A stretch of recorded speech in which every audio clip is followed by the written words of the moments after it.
Hola, ¿cómo estás? Te doy la bienvenida a la biblioteca. Ha pasado un mes, un poquito más, desde la última vez que estuve subiendo algo nuevo. Estuve trabajando en otros proyectos, mudé el canal de lo anterior a ahora.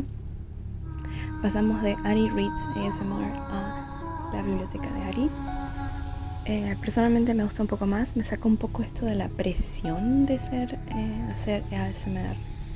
Así que estoy mucho más contenta con esta versión. De todas maneras, hay videos viejos republicados en el canal por si te interesa volver a lo que ya estaba. Hoy te traigo la lectura de Buen viaje, señor presidente. Este es un cuento de Gabriel García Márquez y surge de 12 cuentos peregrinos. Durante estos primeros días de marzo voy a estar leyendo los 12 cuentos uno atrás de otro y luego los juntaré en un compendio. Así que, sin más, comencemos. Por otro lado, te pido disculpas por el ruido de fondo. A mi perrita se le ocurrió que era una gran idea, que necesitabas escuchar cómo está hueseando una gorra. Perdón. Ella que también quiere formar parte de la biblioteca. Pero en fin, sin más dilación, comencemos con el cuento de hoy. Buen viaje, señor presidente. Estaba sentado en el escaño de madera, bajo las hojas amarillas del parque solitario, contemplando los cisnes polvorientos, con las dos manos apoyadas en el pomo de plata del bastón, y pensando en la muerte. Cuando vino a Ginebra por primera vez, el lago era sereno y diáfano, y había gaviotas mansas que se acercaban a comer en las manos, y mujeres de alquiler que parecían fantasmas de las 6 de la tarde, con volantes de organdí y sombrillas de seda. Ahora, la única mujer posible, hasta donde alcanzaba la vista, era una vendedora de flores en el muelle desierto. Le costaba creer que el tiempo hubiera podido hacer semejantes estragos, no solo en su vida, sino también en el mundo. Era un desconocido más en la ciudad de los desconocidos ilustres. Llevaba el vestido azul oscuro con rayas blancas, el chaleco de brocado y el sombrero duro de los magistrados en retiro. Tenía un bigote altivo de mosquetero, el cabello azulado y abundante, con ondulaciones románticas, las manos de arpista con la sortija de viudo en el lunar izquierdo, y los ojos alegres. Lo único que delataba el estado de su salud era el cansancio de la piel, y aún así, a los 73 años, seguía siendo de una elegancia principal. Aquella mañana, sin embargo, se sentía a salvo de toda vanidad. Los años de la gloria y el poder habían quedado atrás sin remedio, y ahora solo permanecían los de la muerte. Había vuelto a Ginebra después de 2 guerras mundiales en busca de una respuesta terminante para un dolor que los médicos de la Martinica no lograron identificar. Había previsto no más de 15 días, pero iban ya 6 semanas de exámenes agotadores y resultados inciertos, y todavía no se vislumbraba el final. Buscaban el dolor en el hígado, en el riñón, en el páncreas, en la próstata, donde menos estaba. Hasta aquel jueves indeseable, en el que el médico menos notorio de los muchos que lo habían visto lo citó a las 9 de la mañana en el pabellón de neurología. La oficina parecía una celda de monjes, y el médico era pequeño y lúgubre. Tenía la mano derecha escayolada por una fractura del pulgar. Cuando apagó la luz, apareció en la pantalla la radiografía iluminada de una espina dorsal que él no reconoció como suya, hasta que el médico señaló con un puntero, debajo de la cintura, la unión de 2 vértebras. Su dolor está aquí, le dijo. Para él no era tan fácil. Su dolor era improbable y escurridizo. A veces parecía estar en el costillar derecho y a veces en el bajo vientre, y a menudo lo sorprendía con una punzada instantánea en la ingle. El médico lo escuchó en suspenso y con el puntero inmóvil en la pantalla. Por eso nos despistó durante tanto tiempo. Pero ahora sabemos que está aquí. Luego se puso el índice en la sien y precisó: aunque en estricto rigor, señor presidente, todo dolor está aquí. Su estilo clínico era tan dramático que la sentencia final pareció benévola. El presidente tenía que someterse a una operación arriesgada e inevitable. Este le preguntó cuál era el margen de riesgo, y el viejo doctor lo envolvió en una luz de incertidumbre. No podríamos decirlo con certeza. Hasta hacía poco, los riesgos de accidentes fatales eran grandes, y más aún los de distintas parálisis de diversos grados. Pero con los avances médicos de las dos guerras, esos temores eran cosa del pasado. Váyase tranquilo, prepare bien sus cosas y avísenos. Pero eso sí, no olvide que cuanto antes será mejor. No era una buena mañana para digerir esa mala noticia, y menos a la intemperie. Había salido muy temprano del hotel, sin abrigo, porque vio un sol radiante por la ventana y se había ido con sus pasos contados desde el Chemin du Beausoleil, donde estaba el hospital, hasta el refugio de enamorados furtivos del Parque Inglés. Llevaba allí más de una hora, siempre pensando en la muerte, cuando empezó el otoño. El lago se encrespó como un océano embravecido, y un viento de desorden espantó a las gaviotas y arrasó con las últimas hojas. El presidente se levantó y, en vez de comprársela a la florista, arrancó una margarita de los canteros públicos y se la puso en el ojal de la solapa. La florista lo sorprendió. «Esas flores no son de Dios, señor. Son del ayuntamiento». Él no le puso atención. Se alejó con trancos ligeros, empuñando el bastón por el centro de la caña, y a veces haciéndolo girar con un donaire un tanto libertino. En el puente del Mont Blanc estaban quitando a toda prisa las banderas de la Confederación, enloquecidas por la ventolera, y el surtidor esbelto coronado de espuma se apagó antes de tiempo. El presidente no reconoció su cafetería de siempre sobre el muelle, porque habían quitado el toldo verde de la marquesina y las terrazas floridas del verano acababan de cerrarse. En el salón, las lámparas estaban encendidas a pleno día, y el cuarteto de cuerdas tocaba un Mozart premonitorio. El presidente cogió en el mostrador un periódico de la pila reservada para los clientes, colgó el sombrero y el bastón en la percha, se puso los lentes con armadura de oro para leer en la mesa más apartada, y solo entonces tomó conciencia de que había llegado el otoño. Empezó a leer por la página internacional, donde encontraba muy de vez en cuando alguna noticia de las Américas, y siguió leyendo de atrás hacia adelante hasta que la mesera le llevó su botella diaria de agua Evian.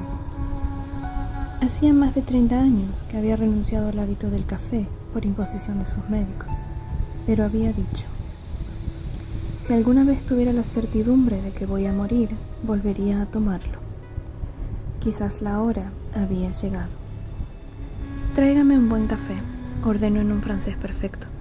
Imprecisó sin reparar en el doble sentido, a la italiana, como para levantar a un muerto. Se lo tomó sin azúcar, a sorbos lentos, y después puso la taza boca abajo en el plato, para que el sedimento del café, después de tantos años, tuviera tiempo de escribir su destino. El sabor recuperado lo redimió por un instante de su mal pensamiento. Un instante después, como parte del mismo sortilegio, sintió que alguien lo miraba. Entonces pasó la página con un gesto casual, miró por encima de los lentes y vio al hombre pálido y sin afeitar, con una gorra deportiva y una chaqueta de cordero volteado, que apartó la mirada al instante para no tropezar con la suya. Su cara le era familiar, se habían cruzado varias veces en el vestíbulo del hospital. Lo había vuelto a ver cualquier día en una motoneta por la Promenade du Lac, mientras él contemplaba los cisnes, pero nunca se sintió reconocido. No descartó, sin embargo, que fuera otra de las tantas fantasías persecutorias del exilio. Terminó el periódico sin prisa, flotando en los chelos suntuosos de Brahms, hasta que el dolor fue más fuerte que la analgesia de la música. Entonces miró el relojito de oro que llevaba colgado de una leontina en el bolsillo del chaleco, y se tomó las 2 tabletas calmantes del mediodía con el último trago del agua Evian. Antes de quitarse los lentes, descifró su destino en el asiento del café y sintió un estremecimiento glacial. Allí estaba la incertidumbre. Por último, pagó la cuenta con una propina estítica, cogió el bastón y el sombrero en la percha y salió a la calle sin mirar al hombre que lo miraba. Se alejó con su andar festivo, bordeando los canteros de flores despedazadas por el viento, y se creyó liberado del hechizo. Pero de pronto sintió los pasos detrás de los suyos. Se detuvo al doblar la esquina y dio media vuelta. El hombre que lo seguía tuvo que pararse en seco para no tropezar con él, y lo miró sobrecogido a menos de 2 palmos de sus ojos. «Señor presidente», murmuró. «Dígale a los que le pagan que no se hagan ilusiones», dijo el presidente, sin perder la sonrisa ni el encanto de la voz. «Mi salud es perfecta». «Nadie lo sabe mejor que yo», dijo el hombre abrumado por la carga de dignidad que le cayó encima. «Trabajo en el hospital». La dicción y la cadencia, y aún su timidez, eran las de un Caribe crudo. «No me dirá que es médico», le dijo el presidente. «¿Qué más quisiera yo, señor? Soy chofer de ambulancia». «Lo siento, es un trabajo duro». «No tanto como el suyo, señor». Él lo miró sin reservas y se apoyó en el bastón con las 2 manos y le preguntó con un interés real: «¿De dónde es usted?» «Del Caribe». «De eso ya me di cuenta», dijo el presidente. «¿Pero de qué país?» «Del mismo que usted, señor. Mi nombre es Homero Rey». El presidente lo interrumpió sorprendido, sin soltarle la mano que Homero había ofrecido. «Caray, qué buen nombre». Homero se relajó. «Y es más todavía, Homero Rey de la casa». Una cuchillada invernal los sorprendió indefensos en mitad de la calle. El presidente se estremeció hasta los huesos y comprendió que no podría caminar sin abrigo las 2 cuadras que le faltaban hasta la fonda de pobres donde solía comer. «¿Ya almorzó?», le preguntó a Homero. «Nunca almuerzo. Como una sola vez por la noche en mi casa». «Hago una excepción por hoy», le dijo él con todos sus encantos a flor de piel. «Lo invito a almorzar». Lo tomó del brazo y lo condujo hasta el restaurante de enfrente, con el nombre dorado en la marquesina de lona: Le Boeuf Couronné. El interior era estrecho y cálido, y no parecía haber un sitio libre. Homero Rey, sorprendido de que nadie reconociera al presidente, siguió hasta el fondo del salón para pedir ayuda. «¿Es presidente en ejercicio?», le preguntó el patrón. «No», dijo Homero, derrocado. El patrón soltó una sonrisa de aprobación. «Para esos, tengo siempre una mesa especial». Los condujo a un lugar apartado en el fondo del salón donde podían charlar a gusto. El presidente se lo agradeció. «No todos reconocen como usted la dignidad del exilio», dijo. La especialidad de la casa eran las costillas de buey al carbón. El presidente y su invitado miraron en torno y vieron a las otras mesas los grandes trozos asados con un borde de grasa tierna. «Es una carne magnífica», murmuró el presidente, «pero la tengo prohibida». Fijó en Homero una mirada traviesa y cambió de tono. «En realidad, tengo prohibido todo». «También tiene prohibido el café», dijo Homero, «y sin embargo lo toma». «¿Se dio cuenta?», dijo el presidente. «Pero hoy fue solo una excepción, en un día excepcional». La excepción de aquel día no fue solo con el café. También ordenó una costilla de buey al carbón y una ensalada de legumbres frescas, sin más aderezos que un chorro de aceite de olivas. Su invitado pidió lo mismo, más media garrafa de vino tinto. Mientras esperaban la carne, Homero sacó del bolsillo de la chaqueta una billetera sin dinero y con muchos papeles. Le mostró al presidente una foto descolorida. Él se reconoció en mangas de camisa, con varias libras menos, y el cabello y el bigote de un color negro intenso, en medio de un tumulto de jóvenes que se había empinado para sobresalir. De una sola mirada, reconoció el lugar, reconoció los emblemas de una campaña electoral aborrecible, reconoció la fecha ingrata. «¡Qué barbaridad!», murmuró. «Siempre he dicho que uno envejece más rápido en los retratos que en la vida real», y devolvió la foto con el gesto de un acto final. «Lo recuerdo muy bien», dijo. «Fue hace miles de años en la gallera de San Cristóbal de las Casas». «Es mi pueblo», dijo Homero, y se señaló a sí mismo en el grupo.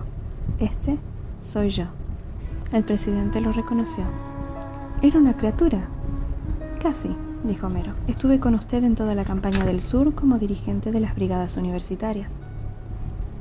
El presidente se anticipó al reproche.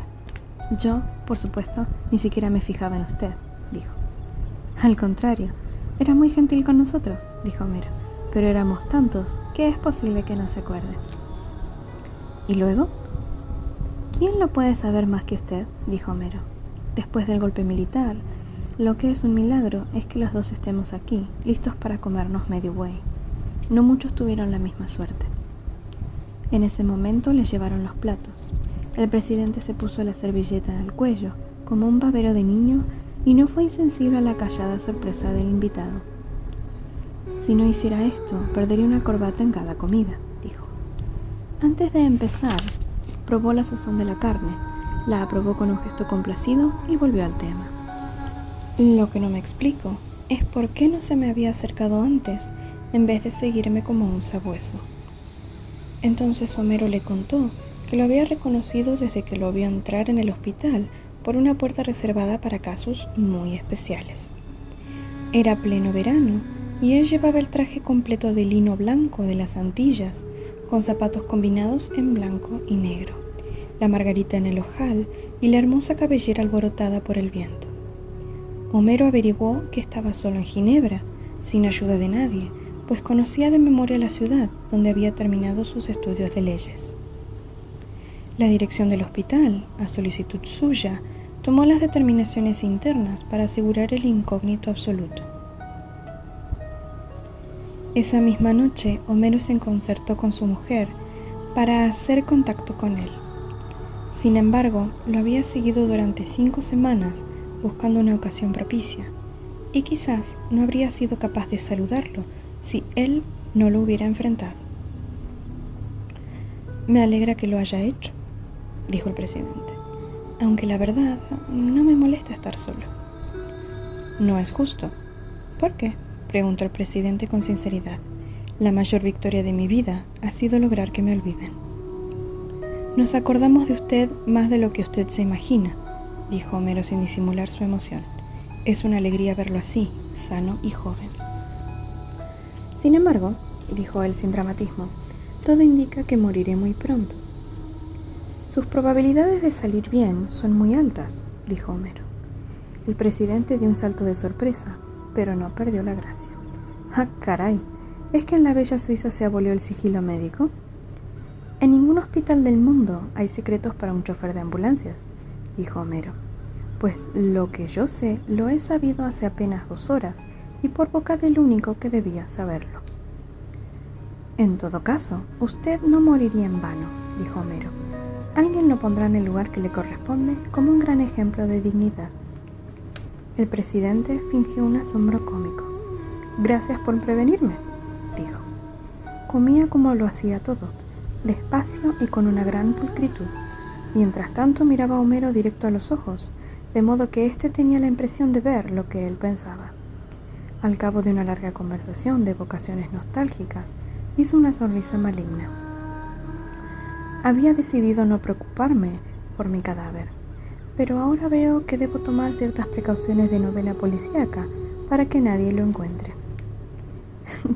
Será inútil, bromeó Homero a su vez. En el hospital no hay misterios que duren más de 1 hora. Cuando terminaron con el café, el presidente leyó el fondo de su taza. Volvió a estremecerse. El mensaje era el mismo. Sin embargo, su expresión no se alertó.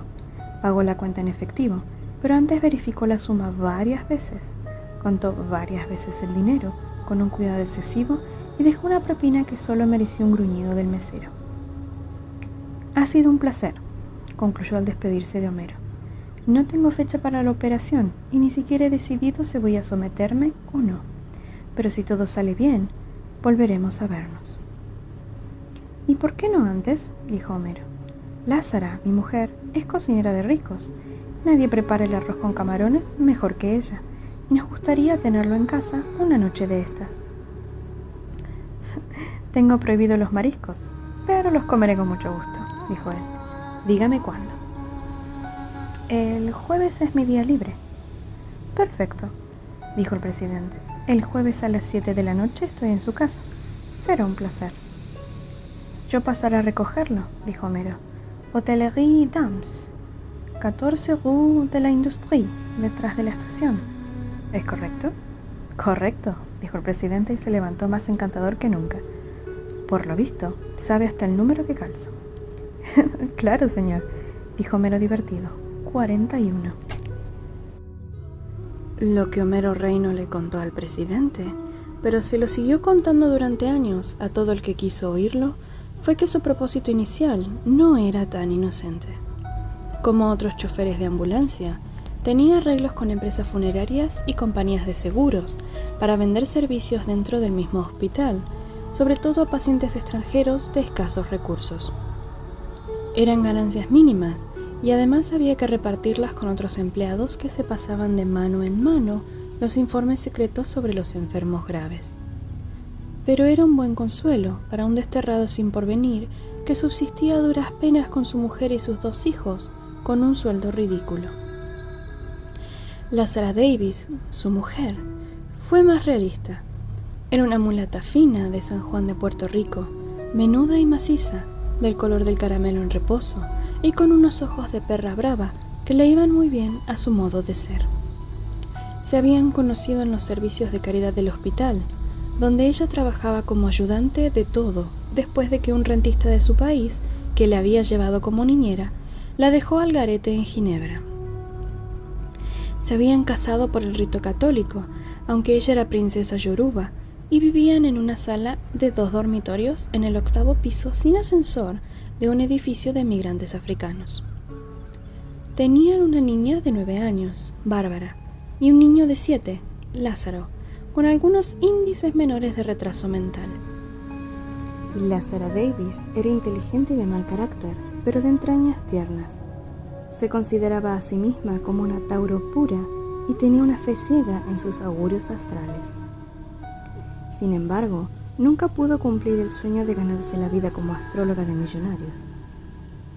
En cambio, aportaba a la casa recursos ocasionales y a veces importantes, preparando cenas para señoras ricas que se querían lucir con sus invitados, haciéndoles creer que eran ellas las que cocinaban los excitantes platos antillanos.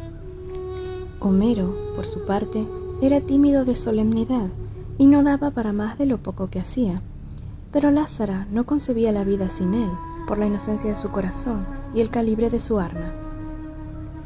Les había ido bien, pero los años venían cada vez más duros y los niños crecían. Por los tiempos en que llegó el presidente, habían empezado a picotear de sus ahorros de 5 años, de modo que cuando Homero Rey lo descubrió entre los enfermos, se le fue la mano en las ilusiones. No sabían la ciencia cierta qué le iban a pedir, ni con qué derecho. En el primer momento, habían pensado venderle el funeral completo, incluidos el embalsamiento y la repatriación. Pero poco a poco se fueron dando cuenta de que la muerte no parecía tan inminente como al principio. El día del almuerzo estaban ya aturdidos por las dudas. La verdad es que Homero no había sido dirigente de brigadas universitarias ni nada parecido, y la única vez que participó en la campaña electoral fue cuando tomaron la foto que había logrado encontrar por milagro, traspapelada en el ropero. Pero su fervor era cierto. Era cierto también que había tenido que huir del país por su participación en la resistencia callejera contra el golpe militar, aunque la única razón para seguir viviendo en Ginebra después de tantos años era su pobreza de espíritu. Así que una mentira más, o de menos, no debía ser un obstáculo para ganarse el favor del presidente. La primera sorpresa de ambos fue el que el desterrado ilustre viviera en un hotel de 4ª categoría en el barrio triste de La Grotte, entre inmigrantes asiáticos y mariposas de la noche, y que comiera solo en fondas de pobres, cuando Ginebra estaba llena de residencias dignas para políticos en desgracia. Homero lo había visto repetir día tras día los actos de aquel día. Lo había acompañado de vista y a veces a una distancia menos que prudente en sus paseos nocturnos por entre los muros lúgubres y los colgajos de campánulas amarillas de la ciudad vieja. Lo había visto absorto durante horas frente a la estatua de Calvino. Había subido tras él paso a paso la escalinata de piedra, sofocado por el perfume ardiente de los jazmines, para contemplar los lentos atardeceres del verano sobre la cima del Borg Le Fou. Una noche lo vio bajo la primera llovizna, sin abrigo ni paraguas, haciendo la cola con los estudiantes para un concierto de Rubinstein. «No sé cómo no le ha dado la pulmonía», le dijo después a su mujer. El sábado anterior, cuando el tiempo empezó a cambiar, lo había visto comprando un abrigo de otoño con un cuello de bisones falsos, pero no en las tiendas luminosas de la Rue de Rouen, donde compraban los emires furtivos, sino en el mercado de pulgas. «Entonces no hay nada que hacer», exclamó Lázara cuando Homero se lo contó. «Es un avaro de mierda, capaz de hacerse enterrar por la beneficencia en la fosa común. Nunca le sacaremos nada». «A lo mejor es pobre de verdad», dijo Homero, después de tantos años sin empleo. «Ay, negro, una cosa es ser Piscis con ascendente Piscis y otra cosa es ser pendejo», dijo Lázara. «Todo el mundo sabe que se alzó con el oro del gobierno y que es el exiliado más rico de la Martinica». Homero, que era 10 años mayor, había crecido impresionado con la noticia de que el presidente estudió en Ginebra, trabajando como obrero de la construcción. En cambio, Lázara se había criado entre los escándalos de la prensa enemiga, magnificados en una casa de enemigos, donde fue niñera desde niña. Así que en la noche en que Homero llegó ahogándose de júbilo porque había almorzado con el presidente, a ella no le valió el argumento de que lo había invitado a un restaurante caro. Le molestó que Homero no le hubiera pedido nada de lo mucho que habían soñado, desde beca para los niños hasta un empleo mejor en el hospital. Le pareció una confirmación de sus sospechas la decisión de que le echaran el cadáver a los buitres en vez de gastarse sus francos en un entierro digno y en una repatriación gloriosa. Pero lo que rebosó el vaso fue la noticia que Homero se reservó para el final, de que había invitado al presidente a comer arroz de camarones el jueves por la noche. «No más eso nos faltaba», gritó Lázara. «Que se nos muera aquí, envenenado con camarones de lata, y tengamos que enterrarlo con los ahorros de los niños». Lo que al final determinó su conducta fue el peso de su lealtad conyugal.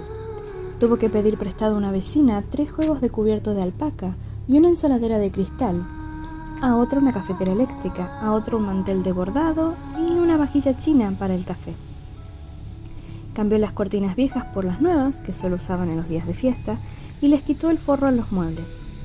Pasó un día entero fregando los pisos, sacudiendo el polvo, cambiando las cosas del lugar, hasta que logró lo contrario de lo que más les hubiera convenido, que era conmover al invitado con el decoro de la pobreza. El jueves en la noche, después que se repuso del ahogo de los 8 pisos, el presidente apareció en la puerta con el nuevo abrigo viejo y el sombrero melón de otro tiempo, y con una sola rosa para Lázara.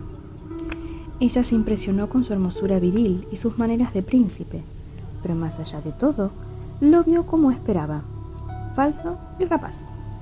Le pareció impertinente, porque ella había cocinado con las ventanas abiertas para evitar que el vapor de los camarones impregnara la casa, y lo primero que hizo él al entrar fue aspirar hondo, como en un éxtasis súbito, y exclamó con los ojos cerrados y los brazos abiertos: «¡Ah, el olor de nuestro mar!». Le pareció más tacaño que nunca por llevarle una sola rosa, robada sin duda de los jardines públicos. Le pareció insolente por el desdén con que miró a los recortes de periódicos sobre sus glorias presidenciales y los gallardetes y banderines de la campaña que Homero había clavado con tanto candor en la pared de la sala. Le pareció duro de corazón porque no saludó siquiera a Bárbara y a Lázaro, que le tenían un regalo hecho por ellos, y en el curso de la cena se refirió a 2 cosas que no podía soportar: los perros y los niños. Lo odió. Sin embargo, su sentido caribe de la hospitalidad se impuso sobre sus prejuicios. Se había puesto la bata africana de sus noches de fiesta y sus collares y pulseras de santería, y no hizo durante la cena un solo gesto ni dijo una palabra de sobra. Fue más que irreprochable. Perfecta. La verdad era que el arroz de camarones no estaba entre las virtudes de su cocina, pero lo hizo con los mejores deseos y le quedó muy bien. El presidente se sirvió 2 veces, sin medirse en los elogios, y le encantaron las tajadas fritas de plátano maduro y la ensalada de aguacate. aunque no compartió las nostalgias. Lázara se conformó con escuchar hasta los postres, cuando Homero se atascó sin que viniera a cuento en el callejón, sin salida de la existencia de Dios. Yo sí creo que existe, dijo el presidente, pero que no tiene nada que ver con los seres humanos. Anda en cosas mucho más grandes. Yo solo creo en los astros, dijo Lázara, y escrutó la reacción del presidente. ¿Qué día nació usted? 11 de marzo. Tenía que ser, dijo Lázara con un sobresalto triunfal y preguntó de buen tono. ¿No serán demasiado dos Piscis en una misma mesa? Los hombres seguían hablando de Dios cuando ella se fue a la cocina a preparar el café. Había recogido los trastos de la comida y ansiaba con toda su alma que la noche terminara bien. De regreso a la sala con el café, le salió al encuentro una frase suelta del presidente que la dejó atónita. No lo dude, mi querido amigo. Lo peor que pudo pasarle a nuestro pobre país es que yo fuera presidente. Homero vio a Lázara en la puerta con las tazas chinas y la cafetera prestada y creyó que se iba a desmayar. También el presidente se fijó en ella. No me mire así, señora, le dijo de buen tono. Estoy hablando con el corazón. Y luego, volviéndose a Homero, terminó. Menos mal que estoy pagando cara mi insensatez. Lázara sirvió el café, apagó la lámpara cenital de la mesa, cuya luz inclemente estorbaba para comenzar, y la sala quedó en una penumbra íntima. Por primera vez se interesó en el invitado, cuya gracia no alcanzaba a disimular su tristeza. La curiosidad de Lázara aumentó cuando él terminó el café y puso la taza boca abajo en el plato para que reposara el asiento. El presidente les contó en la sobremesa que había escogido la isla de Martinica para su destierro por la amistad con el poeta Aimé Césaire, que por aquel entonces acababa de publicar su Cahiers d'un retour au pays natal, y le prestó ayuda para iniciar una nueva vida. Con lo que les quedaba de la herencia de la esposa, compraron una casa de maderas nobles en la colina de Fort-de-France, con alambreras en las ventanas y una terraza de mar llena de flores primitivas, donde era un gozo dormir con el alboroto de los grillos y la brisa de la maleza y ron de las cañas de los trapiches. Se quedó allí con la esposa, 14 años mayor que él y enferma desde su parto, único atrincherado contra el destino en la reclutera viciosa de sus clásicos latinos, en latín y con la convicción de que aquel era el acto final de su vida. Durante años tuvo que resistir las tentaciones de toda clase de aventuras que le proponían sus partidarios derrotados. Pero nunca volvería a abrir una carta. Nunca, desde que descubrí que hasta las más urgentes eran menos urgentes una semana después, y que a los 2 meses no se acordaba de ellas ni el que las había escrito. Miró a Lázara a media luz cuando encendió un cigarrillo y se lo quitó con un movimiento ávido de los dedos. Le dio una chupada profunda y retuvo el humo en la garganta. Lázara, sorprendida, cogió la cajetilla y los fósforos para encender otro, pero él le devolvió el cigarrillo encendido. «Fuma usted con tanto gusto que no pude resistir la tentación», le dijo él. Pero tuvo que soltar el humo porque sufrió un principio de tos. Abandoné el vicio hace muchos años, pero él no me abandonó a mí por completo.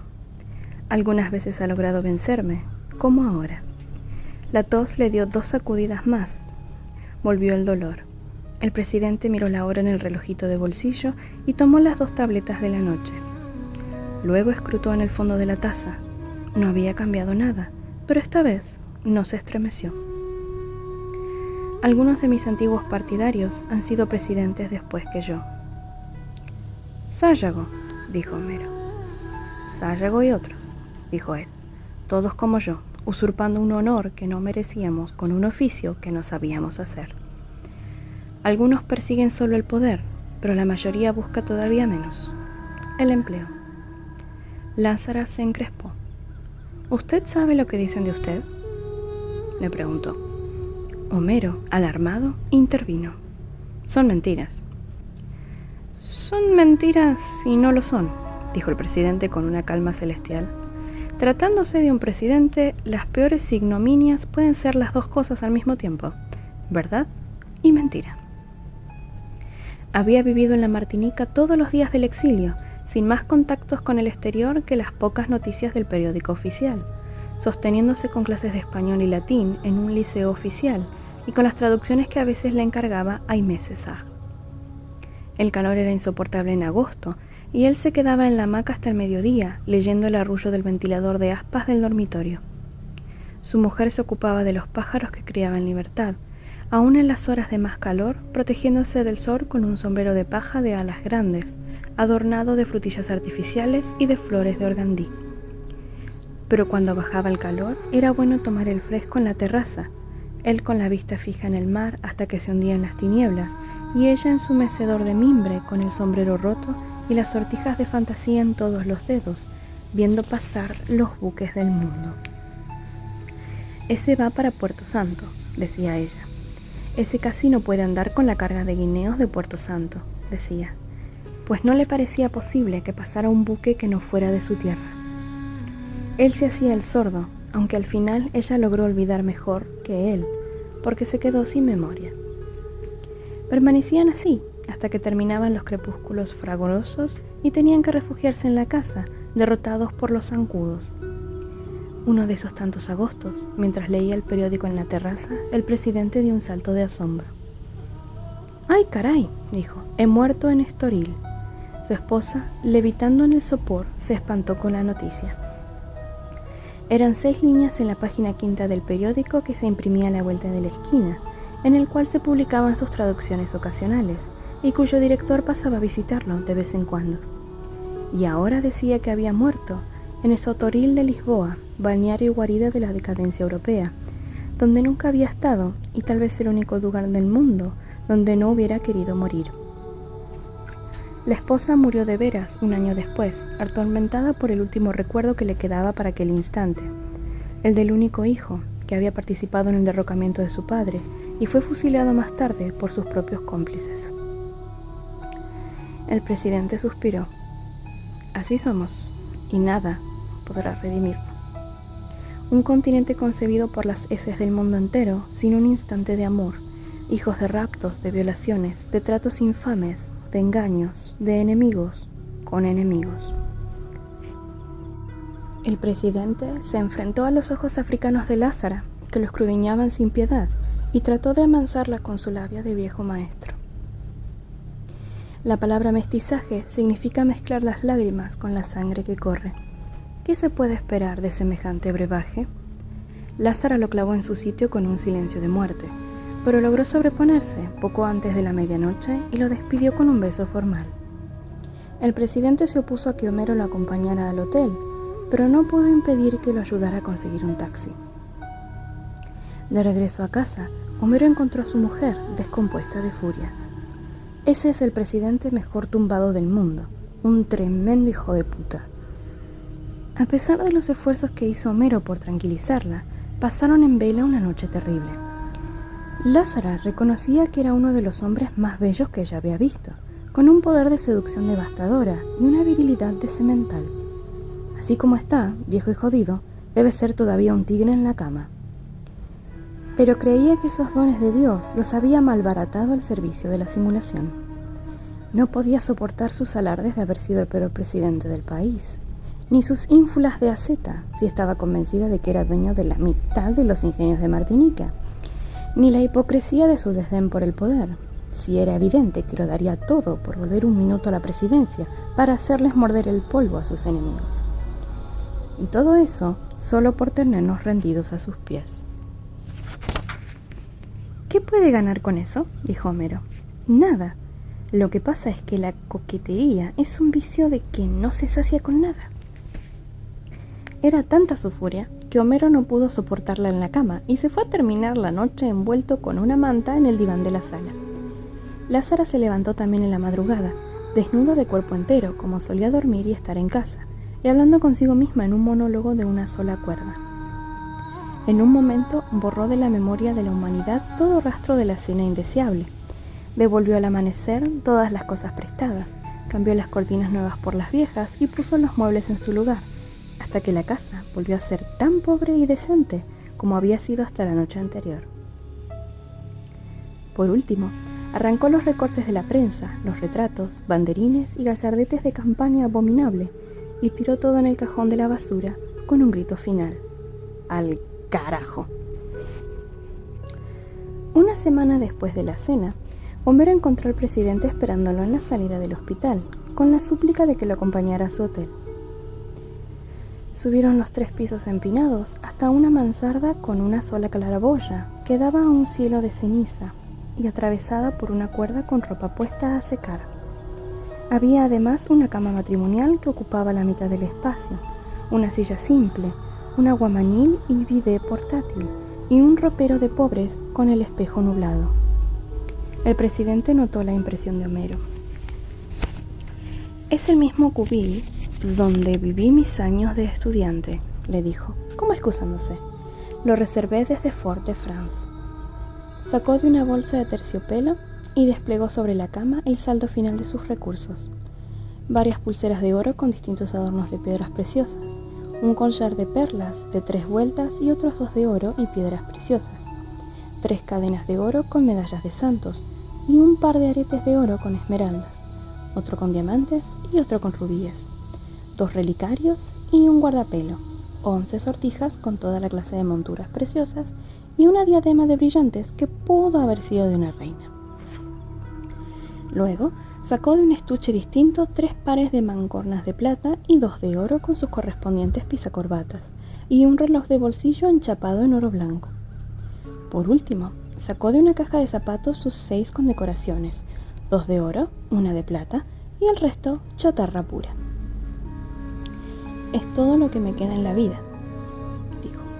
No tenía más alternativas que venderlo todo para completar los gastos médicos y deseaba que Homero le hiciera el favor con el mayor sigilo. Sin embargo, Homero no se sintió capaz de complacerlo mientras no tuviera las facturas en regla. El presidente le explicó que eran las prendas de su esposa heredadas de una abuela colonial, que a su vez había heredado un paquete de acciones en minas de oro en Colombia. El reloj, las mancuernas y los pisacorbatas eran suyos. Las condecoraciones, por supuesto, no fueron antes de nadie. No creo que alguien tenga facturas de cosas así. Homero fue inflexible. En ese caso, no me quedará más remedio que dar la cara. Empezó a recoger las joyas con una calma calculada.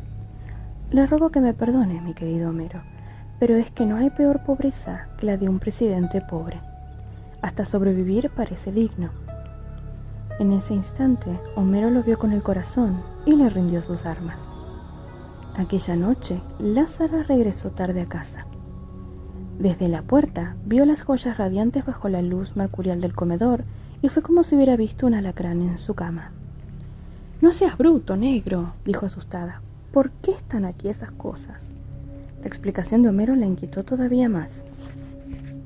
Se sentó a examinar las joyas, una por una, con una meticulosidad de orfebre. A un cierto momento, suspiró. Debe ser una fortuna. Por último, se quedó mirando a Homero sin encontrar una salida para su ofuscación. Carajo, ¿cómo hace uno para saber si todo lo que ese hombre dice es verdad? ¿Y por qué no?, dijo Homero. Acabo de ver que él mismo lava su ropa y la acerca en el cuarto, igual que nosotros, colgada en un alambre. Por tacaño, dijo Lázara. Oh, por pobre, dijo Homero. Lázara volvió a examinar las joyas, pero ahora con más atención, porque también ella estaba vencida. Así que la mañana siguiente se vistió con lo mejor que tenía, se aderezó con las joyas que le parecieron más caras, se puso cuantas sortijas pudo en cada dedo, hasta en el pulgar, y cuantas pulseras pudo ponerse en cada brazo, y se fue a venderlas. A ver quién le pide facturas a Lázara Davis, dijo al salir pavoneándose de risa. Escogió la joyería exacta, con más ínfulas que prestigio, donde sabía que se vendía y se compraba sin demasiadas preguntas, y entró aterrorizada, pero pisando firme. Un vendedor vestido de etiqueta, enjunto y pálido, le hizo una venia teatral al besarle la mano y se puso a sus órdenes. El interior era más claro que el día por los espejos y las luces intensas, y la tienda entera parecía de diamante. Lázara, sin mirar apenas al empleado por temor a que se le notara la farsa, lo siguió hasta el fondo. El empleado le invitó a sentarse ante uno de los 3 escritorios Luis XV que servían de mostradores individuales y extendió encima un pañuelo inmaculado. Luego Se sentó frente a Lázara y esperó. ¿En qué puedo servirle? Ella se quitó las sortijas, las pulseras, los collares, los aretes, todo lo que llevaba a la vista, y fue poniéndolo sobre el escritorio en un orden de ajedrez. Lo único que quería, dijo, era conocer su verdadero valor. El joyero se puso el monóculo en el ojo izquierdo y empezó a examinar las alhajas con un silencio clínico. Al cabo de un rato, sin interrumpir el examen, preguntó: ¿De dónde es usted? Lázaro no había previsto esa pregunta. Ay, mi señora, de muy lejos. Me lo imagino. Volvió al silencio, mientras Lázaro lo escudriñaba sin misericordia con sus terribles ojos de oro. El joyero le consagró una atención especial a la diadema de diamantes y la puso aparte de las otras joyas. Lázaro suspiró. ¿Es usted un Virgo perfecto? El joyero no interrumpió el examen. ¿Cómo lo sabe? Por el modo de ser. Él no hizo ningún comentario hasta que terminó y se dirigió a ella con la misma parsimonia del principio. ¿De dónde viene todo esto? Herencia de una abuela. Murió el año pasado en Paramaribo a los 97 años. El joyero la miró entonces a los ojos. Lo siento mucho, pero el único valor de estas cosas es lo que pese el oro. Cogió la diadema con la punta de los dedos y la hizo brillar bajo la luz deslumbrante. Salvo esta, es muy antigua, egipcia tal vez, y sería invaluable si no fuera por el mal estado de los brillantes. Pero de todos modos tiene un cierto valor histórico. En cambio, las piedras de las otras alhajas, amatistas, esmeraldas, rubíes, ópalos, todas, sin excepción, eran falsas. Sin duda las originales fueron buenas, pero de tanto pasar de una generación a otra, se han ido quedando en el camino las piedras legítimas, reemplazadas por culos de botella. Lázaro sintió una náusea verde, respiró hondo y dominó el pánico. El vendedor la consoló. Ocurre a menudo, señora. Ya lo sé, dijo Lázaro. Por eso quiero salir de ellas. Entonces sintió que estaba más allá de la farsa y volvió a ser ella misma. Sin más vueltas, sacó del bolso las mancuernas, el reloj de bolsillo, los pisacorbatas y las condecoraciones de oro y plata, el resto de baratijas personales del presidente, y las puso todo sobre la mesa. ¿También esto?, preguntó el joyero. Todo, dijo Lázaro. Los francos suizos con lo que le pagaron eran tan nuevos que temió mancharse los dedos con la tinta fresca. Los recibió sin contarlos, y el joyero la despidió en la puerta con la misma ceremonia del saludo. Ya de salida, sosteniendo la puerta de cristal para cederle el paso, la demoró un instante. Una cosa más, señora. Soy Acuario. A la prima noche, Homero y Lázaro llevaron el dinero al hotel. Hechas otra vez las cuentas, faltaba un poco más, de modo que el presidente se quitó y fue poniendo sobre la cama el anillo matrimonial, el reloj con la lentina y las mancuernas y el pisacorbatas que estaba usando. Lázaro le devolvió el anillo. Este no, un recuerdo así no se puede vender. El presidente lo admitió y volvió a ponerse el anillo. Lázaro le devolvió a sí mismo el reloj del chaleco. Esto tampoco. El presidente no estuvo de acuerdo, pero ella lo puso en su lugar. ¿A quién se le ocurre vender relojes en Suiza? Ya vendimos uno, dijo el presidente.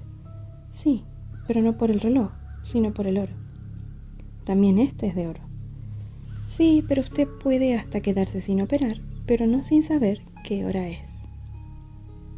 Tampoco le aceptó la montura de oro de los lentes, aunque él tenía otro par de carey. Sospesó las prendas que tenía en la mano y puso término a las dudas. Además, con esto alcanza. Antes de salir, descolgó la ropa mojada sin consultárselo y se la llevó para secarla y plancharla en la casa. Se fueron en la motoneta, Homero conduciendo y Lázaro en la parrilla, abrazada a su cintura. Las luces públicas acababan de encenderse en la tarde de Malva. El viento había arrancado las últimas hojas y los árboles parecían fósiles desplomados. Un remolcador descendía por el Ródano con un radio a todo volumen que iba dejando por las calles un reguero de música. Georges Brassens cantaba «Mon amour tient bien la barre, le temps va passer par là, et le temps est un barbare dans la guerre dit-il». Homero y Lázara corrían en silencio, embriagados por la canción y por el olor memorable de los jacintos. Al cabo de un rato, ella pareció despertar de un largo sueño. «Carajo». «¿Qué? El pobre viejo. ¡Qué vida de mierda!». El viernes siguiente, 7 de octubre, el presidente fue operado en una sesión de 5 horas, que por el momento dejó las cosas tan oscuras como estaban. En rigor, el único consuelo era saber que estaba vivo. Al cabo de 10 días, lo pasaron a un cuarto compartido con otros enfermos y pudieron visitarlo. Era otro, desorientado y macilento, y con un cabello ralo que le desprendía con el solo roce de la almohada. De su antigua prestancia solo le quedaba la fluidez de las manos. Su primer intento de caminar con 2 bastones ortopédicos fue descorazonador. Lázara se quedaba a dormir a su lado para ahorrarle el gasto de una enfermera nocturna. Uno de los enfermos del cuarto pasó la primera noche gritando por el pánico de la muerte. Aquellas veladas interminables acabaron con las últimas reticencias de Lázara. A los 4 meses de haber llegado a Ginebra, le dieron de alta. Homero, administrador meticuloso de sus fondos exiguos, pagó las cuentas del hospital y se lo llevó en su ambulancia con otros empleados que ayudaron a subirlo al 8º piso. Se instaló en la alcoba de los niños, a quienes nunca acabó de reconocer, y poco a poco volvió a la realidad. Se empeñó en los ejercicios de rehabilitación con un rigor militar y volvió a caminar con un solo bastón. Pero aún vestido con la buena ropa de antaño, estaba muy lejos de ser el mismo, tanto por su aspecto como por el modo de ser. Temeroso del invierno que se anunciaba muy severo, y que en realidad fue el más crudo de lo que iba del siglo, decidió regresar en un barco que zarpaba de Marsella el 13 de diciembre, contra el criterio de los médicos que querían vigilarlo un poco más. A última hora, el dinero no alcanzó para tanto, y Lázara quiso completarlo a escondidas de su marido con un rasguño más en los ahorros de los hijos, pero también allí encontró menos de lo que suponía. Entonces Homero le confesó que lo había cogido a escondidas de ella para completar la cuenta del hospital. Bueno, se resignó Lázara, digamos que era el hijo mayor. El 11 de diciembre lo embarcaron en el tren de Marsella bajo una fuerte tormenta de nieve, y solo cuando volvieron a casa encontraron una carta de despedida en la mesa de noche de los niños. Allí mismo dejó su anillo de bodas para Bárbara, junto con el de la esposa muerta, que nunca trató de vender, y el reloj de Leontina para Lázaro. Como era domingo, algunos vecinos caribes que descubrieron el secreto habían acudido a la estación de Cornavín con un conjunto de arpas de Veracruz. El presidente estaba sin aliento, con el abrigo de perdulario y una larga bufanda de colores que había sido de Lázara, pero aún así permaneció en el pescante del último vagón, despidiéndose con el sombrero bajo el azote del vendaval. El tren empezaba a acelerar cuando Homero cayó en la cuenta de que se había quedado con el bastón. Corrió hasta el extremo del andén y lo lanzó con bastante fuerza para que el presidente lo atrapara en el aire, pero cayó entre las ruedas y quedó destrozado. Fue un instante de terror. Lo último que vio Lázara fue la mano trémula estirada para atrapar el bastón que nunca alcanzó, y el guardián del tren que logró agarrar por la bufanda al anciano cubierto de nieve y lo salvó en el vacío. Lázara corrió despavorida al encuentro del marido, tratando de reír detrás de las lágrimas. «Dios mío, ese hombre no se muere con nada». Llegó sano y salvo, según anunció en su extenso telegrama de gratitud. No se volvió a saber nada de él en más de un año. Por fin llegó una carta de 6 hojas manuscritas en la que ya era imposible reconocerlo. El dolor había vuelto, tan intenso y puntual como antes, pero él decidió no hacerle caso y dedicarse a vivir la vida como viniera. El poeta Aimé Césaire le había regalado otro bastón con incrustaciones de nácar, pero había resuelto no usarlo. Hacía 6 meses que comía carne con regularidad y toda clase de mariscos, y era capaz de beberse hasta 20 tazas diarias de café cerrero. Pero ya no leía el fondo de la taza, porque sus pronósticos le resultaban al revés. El día que cumplió los 75 años, se había tomado unas copitas del exquisito ron de la Martinica, que le sentaron muy bien, y volvió a fumar. No se sentía mejor, por supuesto, pero tampoco peor.